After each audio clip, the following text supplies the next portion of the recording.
Le procès Tapie, le point d'orgue de cette deuxième semaine après-demain, avec l'audition de l'ancien directeur de cabinet de Christine Lagarde à Bercy, aujourd'hui PDG d'Orange. Stéphane Richard dit n'avoir vu Bernard Tapie que 3 fois et il vit sa mise en cause comme une injustice. Il demande la relaxe. Chloé Triomphe. C'est une hypothèse que Stéphane Richard n'imagine même pas, tant le patron d'Orange juge surréaliste les accusations dont il fait l'objet.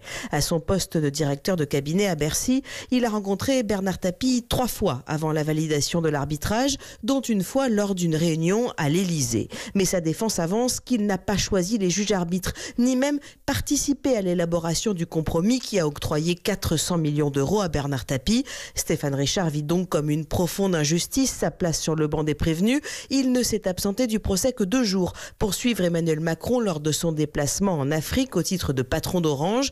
Il n'a jamais revu Bernard Tapie depuis une dizaine d'années et ne lui adresse pas la parole dans la salle où il observe avec une inverse retenue ses coups de colère. Cette semaine, il devrait donc tenter de faire entendre aux magistrats sa profonde révolte, son sentiment de subir un acharnement après une instruction qu'il estime à charge. Un cauchemar, disent ses proches, qui en coulisses relèvent que sa ministre Christine Lagarde avait uniquement été reconnue coupable de négligence dans ce dossier et n'avait écopé d'aucune peine devant la Cour de justice de la République. Chloé Triomphe du service police-justice d'Europe 1.